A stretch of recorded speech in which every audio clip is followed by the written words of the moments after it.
1997, I had the bed and breakfast next door, the old house that was there, and this building became available. And it had been a little bit neglected, and it was very close to the bed and breakfast, and sometimes there was a lot of noise over here.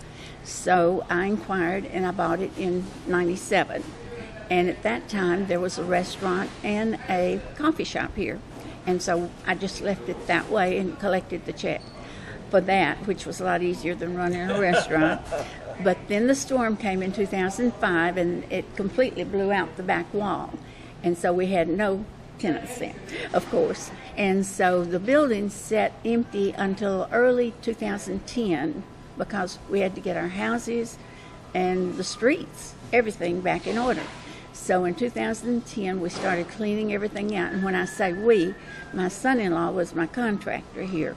So he and my daughter and just a few people that we hired to help us get all the debris out and everything. And we worked on it, and in September the 28th of 2011, we opened the 200 North Beach Restaurant and Bar. Mm-hmm. Very good. Now, have you been in the restaurant business before or not? The only experience I had was the from 95 to 2005. No, until 2003, I had the bed and breakfast, and I did cook a full breakfast every morning.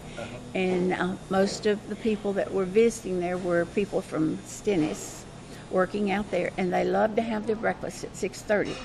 And that worked out absolutely great because I had 8 rooms, and so they were there, and I could feed them, and they'd be gone to work at 7:30 or 8. And then my other people that were just in town on vacation, they would be getting up, and I'd cook their breakfast. And that's the only cooking experience, except I've always loved to cook. When I lived in Tennessee and my husband was living back then, well, we did cook a lot and had a garden and all that. So I've cooked all my life, but not for a restaurant. Uh-huh. Now, your B&B, is that right next to us, what is now the Baytown? The Baytown Inn was the name of the old De Montlezon home, and I sold it to Miss Nikki Moon, who has it now.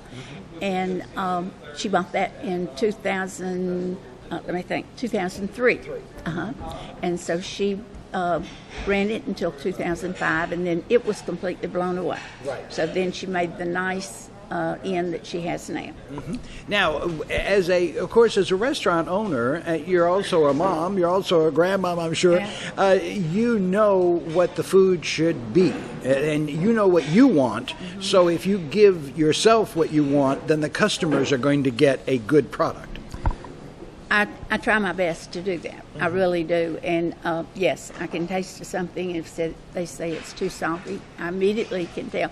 People don't eat salt like they used to, and we try to accommodate that. So I am very particular. What about your restaurant? Is it mostly seafood on the menu? It's seafood, steaks, and we have pasta dishes and everything. We have a good variety. But our seafood and oysters, shrimp, and all that, and our steaks. I'd assume you have chefs back there cooking. Yes, I do. One full-time, and then we have, sometimes part-time. Now, someone told me about your dessert, this pie, pecan pie.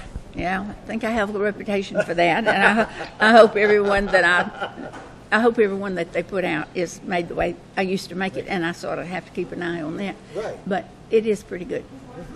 Okay, now, when someone comes into your restaurant, what type of experience do you want to portray to them when they leave here and they say, boy, this was great? Okay, those are kind words. I tell you, when somebody comes up to you and makes a point, I try to visit every table when people come in. And we have a lot of old, now when I say old, I'm 78. A lot of friends and people that are my age, because for a long time, that's the main population of Bay St. Louis. Right. Now, they might question me about that, but the folks that have been here a long, long time, and a lot of them are still here. Some of them left when their houses came.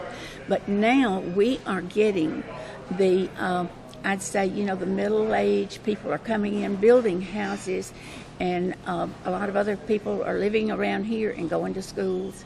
So we have to sort of please the younger folks and have the old favorites. Right.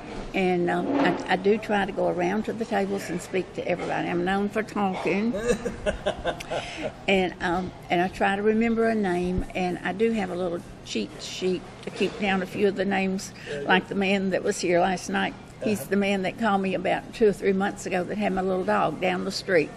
She'd run off and she had her tag, and so things like that help me remember those people, and it really makes a difference. It really does. Well, it's great to meet someone with attention to detail.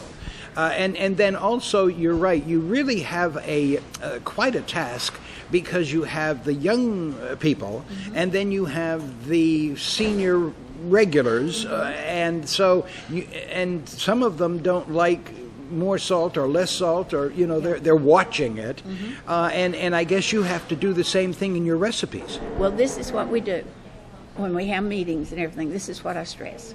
Okay, you've got to cook with a little bit of salt. You got to put your peppers and things like that. However, there's a salt and pepper on every table, and they can add a little bit of salt. You can't take it away.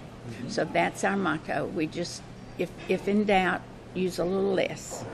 And seafood has a tendency, if it's prepared in salty water so you really have to be careful with that. I want to talk about upstairs, because you have a room upstairs that also has a balcony. Yes. Sounds like New Orleans. But anyway, that is for parties, private parties? Right now we're using that for private parties, rehearsals, birthdays, and things like that. And we have a lot of business meetings up there also, because it's private, and we have a little bar, and so we can serve it, and it'll be included in the meal, or they can have a cash bar. I understand. So we've been very fortunate, and we do a lot of community stuff. So if it's a community meeting, we don't charge a room charge for it.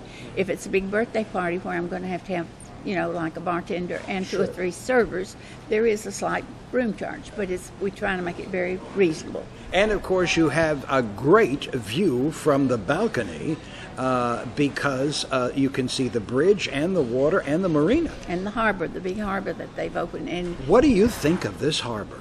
I think this it's area. Absolutely wonderful. And I actually have people that come here, and after I see them 2 or 3 times, then we'll get into a conversation, and they're living on their boat. I call it a boat, on their on their big yacht or whatever. Right. And just wonderful people, and they love our town, and they can stay there, and they come over here and eat. Then they walk around the town. So it is. I know we had there was some stipulations and everything when we first started out, and we wasn't sure if our little town could support a big marina or harbor like that. But I think it's supporting us now. It's really And that Bay Bridge is just amazing. It took a storm to bring it up high, but it looks really good. I live down the street. Every morning I have a glass in front porch, and every morning I sit there and I give blessings for the day at my age, for just being here, and for making me have such a wonderful life, and looking out over the bridge and the railroad. You can hear the train. It's basically a mystical little town. It really and truly is.